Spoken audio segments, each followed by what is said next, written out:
ओम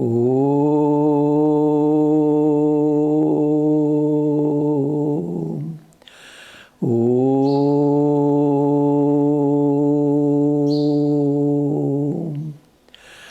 ओम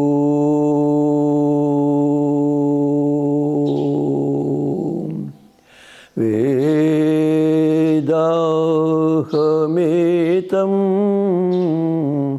पुरुषं महान्तं आदित्यवर्णं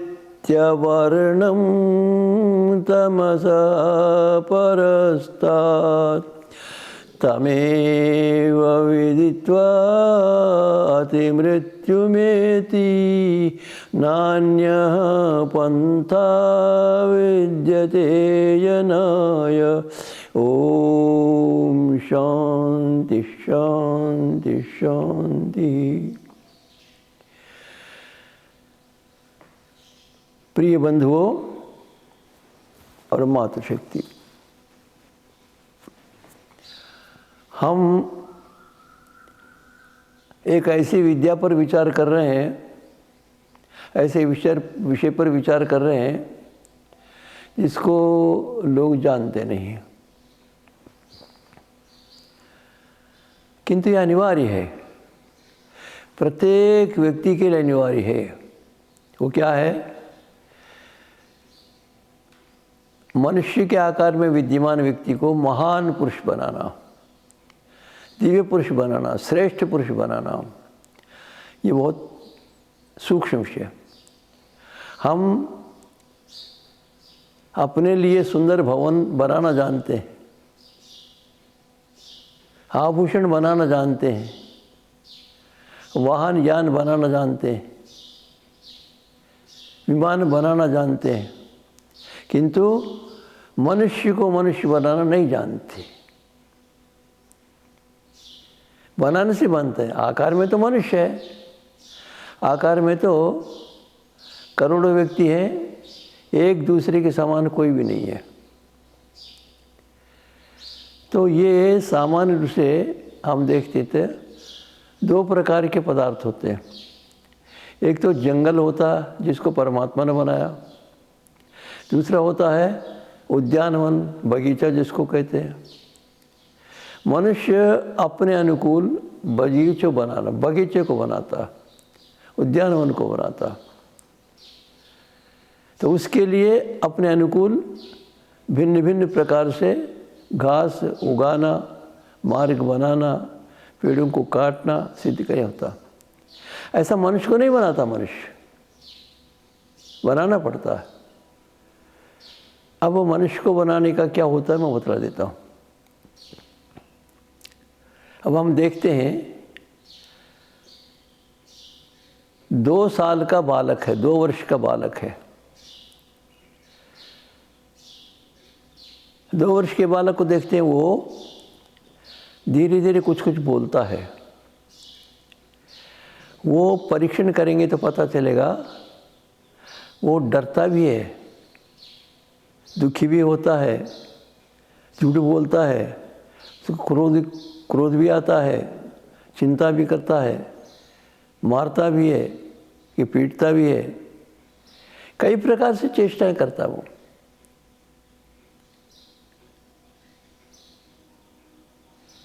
अब आगे चलकर जब 3रे वर्ष का होता है तो ये दोष बढ़ते, 4थे वर्ष में इससे भी अधिक दोष बढ़ते।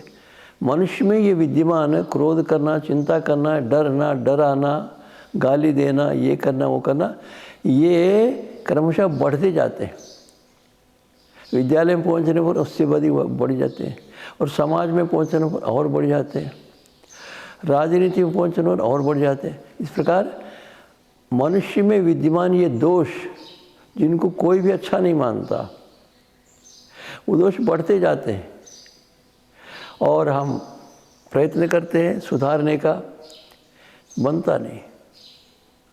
अब तक ऐसा कोई मनुष्य नहीं बना जिसमें दोष ना हो। बनाने का विषय बनाने की विद्या नहीं है, बनाने का ज्ञान नहीं है। तो क्या करना पड़ता है? अब जो है ना ये है हम चलो अब हम देखते हैं 10 मास का बालक है,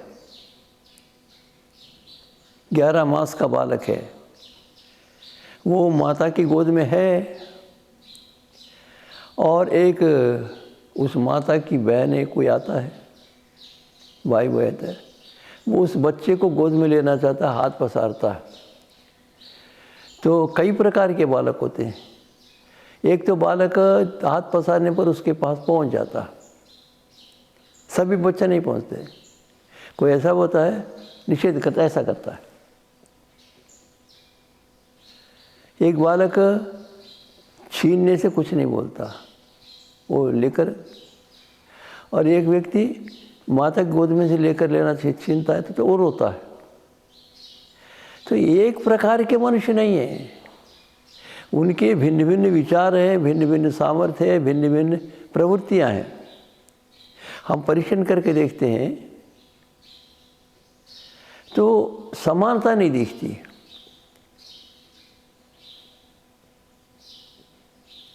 अब हम देखते हैं मनुष्य में नहीं, ये आत्मा में विद्यमान और पशु पक्षी में भी देखते हैं। गुरुकुल में गाय हैं बहुत सारी और अपने बच्चे को दूध पिला देती हैं, और सामान्य रूप से हर कोई गाय अपने बच्चे को दूध पिलाती है, अपने बच्चे को पास में आने देती है। तो दूसरे बच्चे को, अपने बच्चे को दूध पिलाते समय दूसरे बच्चे को आने नहीं देती है, डराती, मारती है। सभी गव्य लगभग ऐसा। तो ऐसे भी गव्य हैं। गुरुकुल में एक गाय है, वो अपने 2 बच्चे हैं, पहला बच्चा, दूसरा बच्चा, दूसरा तीसरा। तो अब वो दूसरे बच्चे को पानी पिला देते, पहले बच्चे को पानी पिला देती है। अभी जिस बच्चे को अभी जेनी है, उस बच्चे को तो दूध पिला देती है और उससे पहले के बच्चे को दूध पिला देती है। हमने ऐसा करना पर उसको बांधना पड़ा। तो वो बड़ा बच्चा जो है ना पूरा दूध पी लेगा, ये छोटे बच्चे को नहीं मिलेगा। तो ऐसे दूसरी गाय नहीं होती। एक ऐसी गाय थी, सम्भवत अभी होगी, वो गाय का जब बच्चा होता है तो वो पहले बच्चे से स्मृति, पहले बच्चे की स्मृति नहीं रहती। उसको घास देना लगे तो पास में आती है, वो बच्चा आता है तो उसको सींगों से मारती है। ऐसी गव्य थी, क्या है पता नहीं। तो 3 पीढ़ी के बच्चे आते पास में, तो सब जानते हैं कि मेरे बच्चे हैं। किसी और बच्चे को हो जाए तो सींग चलाकर भगा देती है। इससे क्या दिखता है कि पशु पक्षी में भी अंतर है। एक गाय थी, उस गुरुकुल में थी, तो कोई भी उसका दूध ले सकता था, दूध कोई भी दूध दो सकता था, कोई भी दोह ले। और बहुत सारे गव्य थे ऐसे कि दोहने वाला दोता है तो दोहने देती, नहीं तो दोहने नहीं देती। तो भिन्न भिन्न प्रकार की प्रवृत्तियां मैं परीक्षण करता हूँ। तो ये मुझे समझ में नहीं आया, ये कहाँ से आ गई भिन्न भिन्न प्रवृत्तियाँ। मनुष्य में भी, पशु पक्षी में। तो मैं देखता हूँ कि बालक के जन्म लेने के पूर्व भी ये रहे होंगे, नहीं तो ऐसा नहीं होता। ये एकदम नहीं आते, ये आत्मा के गुण हैं, आत्मा में रहता है ये। तो चलते हम, तो माता के पेट में जब बालक होता है तो माता के भावों को जानता है, माता के भावों का प्रभाव उस पर पड़ता है और वो उसी प्रकार अपने विचारों को बनाता है। तो माता भी एक प्रकार की नहीं होती, भिन्न भिन्न प्रकार की माताएं होती हैं। तो इस प्रकार माता के पेट में जो भिन्न भिन्न प्रकार के भाव वो सीख लेता है। माता कहाँ से आते हैं? उससे पहले आ जाते हैं। तो हमने देखा, परीक्षण करके देखा तो माता भी भिन्न भिन्न है, तो फिर माता के तो पहले, माता से पहले कौन थे? अब देखा तो एक जीवात्मा मनुष्य के शरीर को धारण करने के लिए अपने कर्मफल के अनुसार परमात्मा की ओर से मनुष्य के शरीर में आता, पिता के शरीर में आता और पिता के शरीर के साथ संबंध हो जाता उसका, तो पिता के शुक्र में प्रविष्ट हो जाता। पिता का शुक्र ही उसका शरीर है, आधा शरीर है, और पिता के शुक्र में वो प्रभावित होता रहता पिता के गुणों से, दोषों से। तो उस आधे शरीर को लेकर पिता के भावों को पूर्व जन्म के भावों के साथ मिलाकर नए भाव बना लेता है और माता के शरीर में प्रविष्ट हो जाता है। तो माता के शरीर में पिता के शरीर का, पिता के पेट में विद्यमान आधे शरीर का और अपने पेट में विद्यमान नया शरीर का, आधा शरीर का मिलकर एक शरीर हो जाता। पिता की ओर से आधा शरीर आया है, माता की ओर से आधा शरीर अर्पण मिलाकर एक शरीर बन जाता। तो वहाँ से प्रभावित होता रहता है। तो मैंने देखा कि पहले पहले जीवात्मा के कहाँ से आते हैं? तो जीवात्मा भी होते हैं। क्या होते हैं जीवात्मा में? प्रसुप्त भाव होते हैं, विद्या अविद्या, सुसंस्कार कुसंस्कार, सद्गुण दुर्गुण, लगभग इतने होते हैं। वो मूर्छित रहते हैं, प्रसुप्त रहते हैं, तो उनको जगाने पर जाग जाते, नहीं तो नहीं जागते। तो पिता जिस प्रकार के विचार करता उसी प्रकार के उसके पेट में विद्यमान जीवात्मा में प्रभाव पड़ता है, उस पर प्रभाव पड़ता है। तो जैसा जैसा पिता करता जाता है वैसे वैसे उसके पेट में विद्यमान आधे शरीर में उस जीवात्मा के जागते जाते वो करता जाता है। पिता यदि यत्न करे, योगाभ्यास करे, तो अज्ञान को, कुसंस्कारों को, दुर्गुणों को न जागने देते हुए विद्या ज्ञान को, सुसंस्कारों को और सद्गुणों को अपना लेते जाते हैं, अपनाता जाता है तो बढ़े जाएंगे। योगाभ्यास करने वाला होगा, अत्यंत सक्षम होगा, योगी होगा, एक एक क्षण मन को अपने अधिकार में रखने वाला होगा, ऐसा तो हो सकता है, ऐसा तो कोई मिलता नहीं। इस प्रकार पिता, भावी पिता अपने पेट में विद्यमान नए जीवात्मा को प्रभावित करता रहता, वहाँ प्रभावित होता है। ये दूसरा सन, अर्थात पूर्व जन्म में विद्यमान अविद्या, कुसंस्कार, दुर्गुण, विद्या, सुसंस्कार, सद्गुण, ये 7 आते हैं। तो इनमें से पिता जिस प्रकार करता है उसी प्रकार के जाग जाते हैं, शेष सुप्त हो जाते हैं। तो पहला इस अविद्या आदि के 5 स्थान, एक तो पिछले जन्म के, दूसरे पिता के शरीर के, भावी पिता के शरीर के, दूसरा तीसरा माता के शरीर में, चौथा माता की गोद में, 5वां बाहर समाज में। इस प्रकार 5 स्थान पर उसके संस्कार बनते जाते, विद्या अविद्या, सुसंस्कार कुसंस्कार, सद्गुण दुर्गुण बढ़ते जाते हैं। इनको जब तक दूर नहीं करेंगे तब तक दूर नहीं होते, जन्म जन्मांतर तक रहते हैं। कोई भी व्यक्ति उत्कृष्ट मानव का निर्माण करना चाहिए, इस विषय को जान ले। और वो क्या करें? जैसे मान लीजिए एक युवती है, एक युवक हैं, वो चाहते कि हम दोनों मिलकर उत्कृष्ट संतान का निर्माण करें। ऐसे विचार वाले दूरभाषों के माध्यम से परिचित हो जाएं, परिचित होकर अपने विचारों को बतला दें। मैं उत्कृष्ट संतान का निर्माण करना चाहता हूँ, मैं उत्कृष्ट संतान का निर्माण करना चाहता हूँ, ऐसे युवक युवती मिलकर निर्णय कर लें।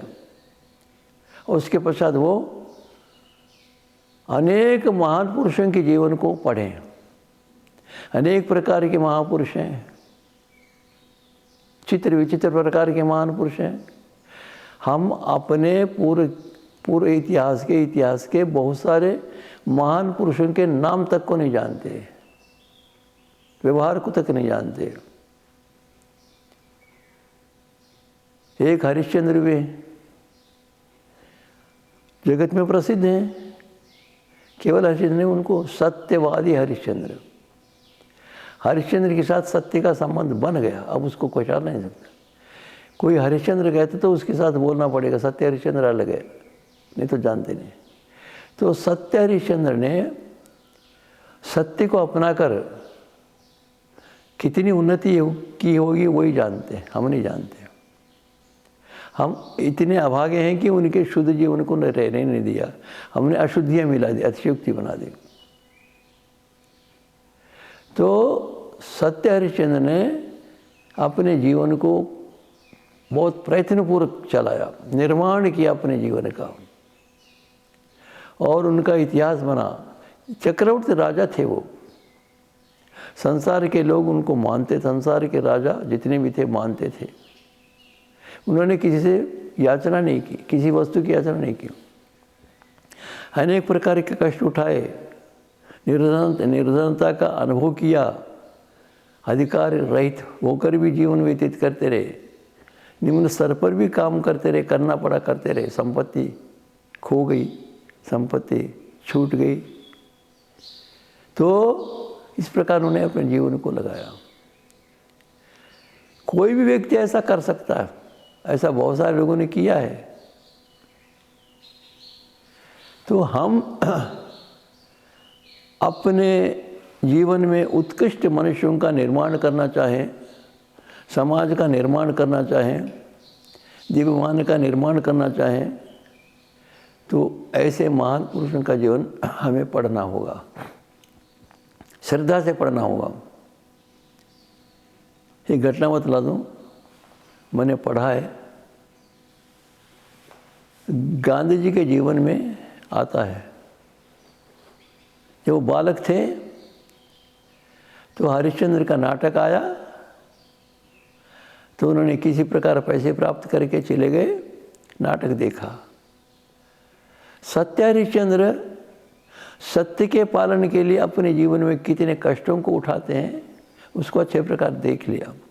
उनके विचार पूर्वजन्म के अच्छे थे, वो विचार अच्छे लगे, देख कर आगे सो गए। प्रातःकाल उठे तो कह रहे हैं कि मैं सत्य हरिश्चंद्र के जीवन को याद कर करके रोता रहा, आंखों में से आंसू निकले, और प्रातःकाल तक मेरा आधा तकिया भीग गया। यथार्थ है ये। अर्थात सत्य हरिश्चंद्र ने कितने कष्ट उठाए, कितनी बाधाएं अनुभव की, किंतु सत्य के पीछे अटल रहे। ऐसा प्रतीत होता है कि सत्य हरिश्चंद्र सत्य के पालन करने से आनंदित रहते थे। आनंद के बिना कोई भी नहीं छोड़ सकता, कोई कष्ट को अनुभव नहीं करना चाहता। बाहर से तो हमें कष्ट तो थे ही वैसे दूसरे, किंतु वो सत्य के कारण से आनंदित रहते थे। तो इस प्रकार हम देखते हैं अनेक प्रकार के महान पुरुष हैं। एक और बतला देता हूँ, लगभग हम भूल गए। हम कोई परिश्रम करते कहते हैं भगीरथ परिश्रम किया, परिश्रम के साथ भगीरथ का नाम संबद्ध हो गया, विशेषण बन गया। क्या है? भगीरथ एक चक्रवर्ती राजा हुए।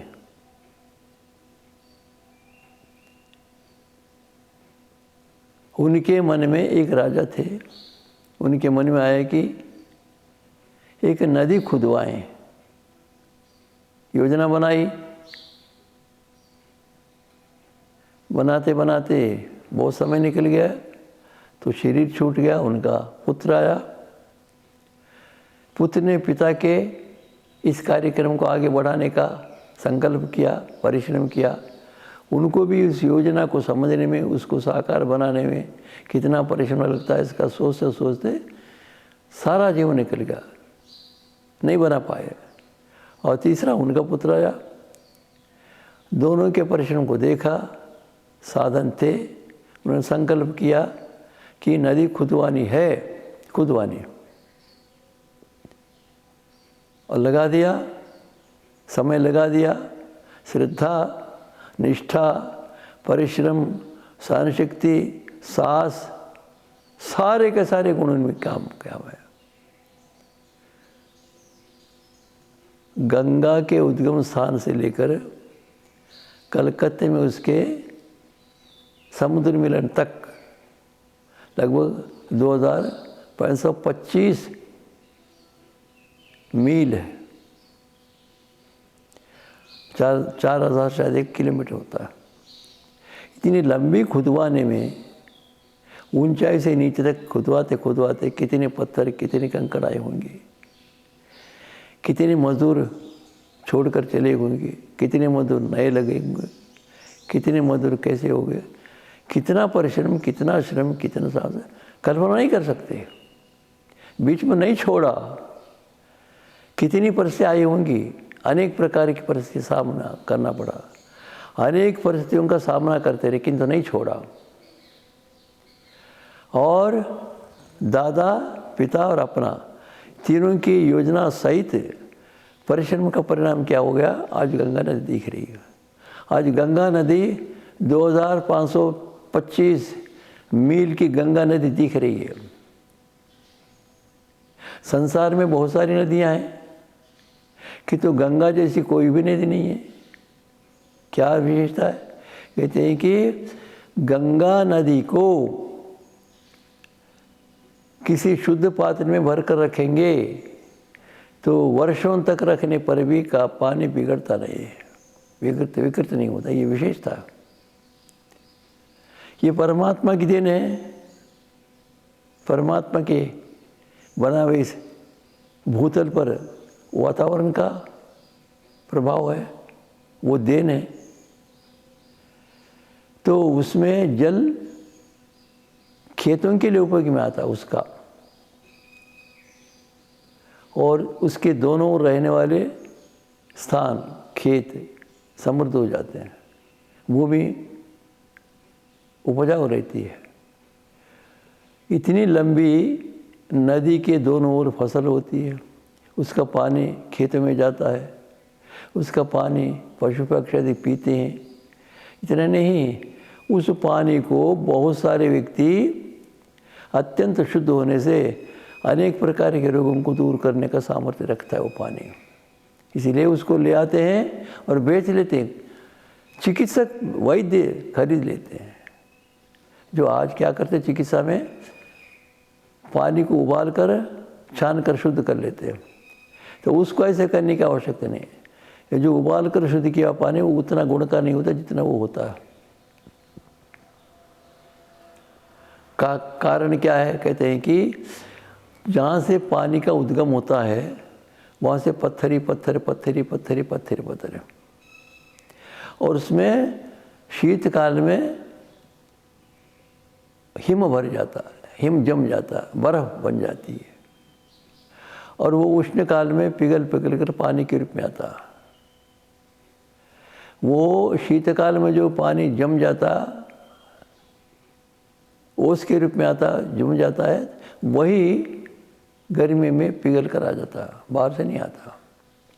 तो वहाँ से जड़ी बूटियाँ बहुत सारी हैं होंगी, तो उनके ऊपर से पानी बहकर आ जाता है, पानी बहता हुआ आ जाता है, तो उन औषधियों का प्रभाव होगा जिसके कारण से वो पानी सदा शुद्ध रहता है, अनेक रोगों को दूर करता है। उन औषधियों का प्रभाव ये हुआ कि रोगों को दूर करता है। इस प्रकार की गंगा नदी संसार में कोई दूसरी है नहीं। इसको खुदवाने वाले महान पुरुष भगीरथ महाराज ने कितना पुण्य कमाया होगा, कोई सीमा नहीं है इसकी। उनका नाम अमर हो गया, लाखों वर्षों से रामायण में भी गंगा का नाम आता है। रामायण को बने लगभग 9 लाख वर्ष हो गए, उससे पहले पता नहीं कब किया। इस प्रकार के महान पुरुष हुए हैं जिन्होंने अपने जीवन में असमान जीवन व्यतीत करके, असमान इतिहास उत्पन्न करके संसार के सामने एक उदाहरण उपस्थित किया। ऐसे महान पुरुषों के जीवन को पढ़ते रहें, कई सारे महान पुरुषों के जीवन को पढ़े, कई सारे महान पुरुषों के जीवन, चित्र विचित्र प्रकार के महान पुरुष हुए। श्री राम हुए, सीता हुए, कैकेयी हुई, दशरथ हुए, राम का अनुज भरत हुआ है, पता नहीं कितने कितने विलक्षण जीवन वाले।